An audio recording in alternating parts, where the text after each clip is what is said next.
Let me turn now to the momentous climate change decision, President pulling out of the Paris Climate Agreement, garnering publicity worldwide, much of it negative. Here's just a brief look at some of what was said on the airwaves.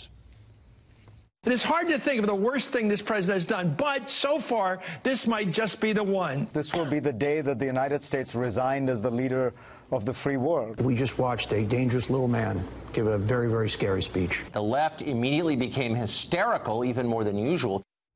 Katie Pavich, leave aside the pundits for a moment. Did the straight news reporting on President Trump's decision here, which was obviously not popular in many quarters and in much of the world, was it fair or did it clearly tilt against the president? I think that it was more about attacking the president and his decision than it was about looking at what the Paris Climate Agreement actually was. This was something that was agreed to by the Obama administration. I think a lot of people, based on the coverage of the election and all of the news that we've had, really have kind of forgotten about what the Paris Climate Agreement did, what it was, what the obligations of the United States were.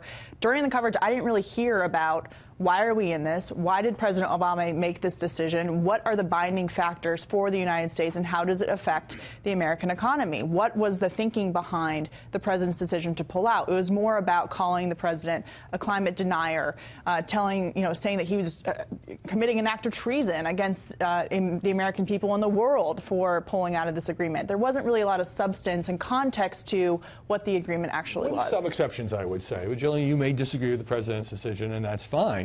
But it would be hard to look at the totality of the coverage, and you look at all the newspaper articles and the way it was framed and what a setback this was, and U.S. giving up its global leadership role, and to say that it wasn't largely negative. Do you agree? Oh, I think that as a whole, the media coverage of this decision was overwhelmingly, sort of crushingly negative.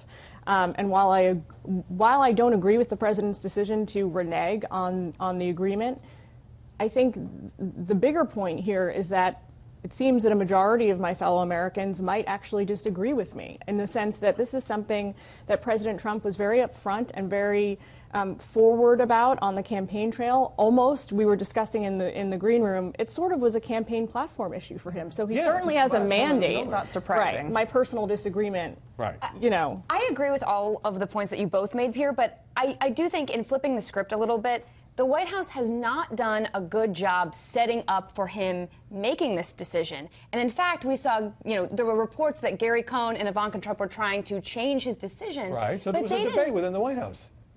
I understand that, but they didn't spend time messaging this over the past 2 weeks and building support for his decision and explaining why he hadn't made a final decision. And there were leaks from the White House that pretty clearly indicated that the president, unless he changed his mind at the last moment, was going to do this. I think based on his decision, regardless of whether they would have built up the support that you're talking about, he would have been criticized because, again, the coverage was not about what the climate agreement means for the country. It was about the president being a denier and his decision to tell the world that he's not interested in protecting the environment, which, by the way, we're not hearing a whole lot about the fact that he said, I'd like to renegotiate this deal. I care about the environment. Let's redo because it was this. the next thing the president said, and it kind of got dismissed by the press as if he hadn't even said it, because it's almost like everyone was geared up for either yes or no, we're staying in, not going in. You know what really surprised me, Katie?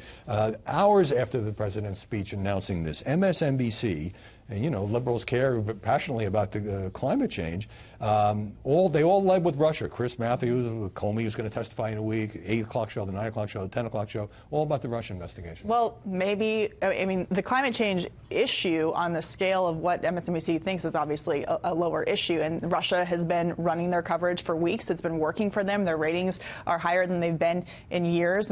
Clearly they are going to stay on that story because it's been good for them. They think that the American people are interested in it. Now, I've said that I thought that last week Fox News played down some of the developments in the Russia investigation, but just the fact that it happened on the day of the climate change decision, whether you wanted to attack it, praise it, or try to analyze it, just struck me as an interesting moment.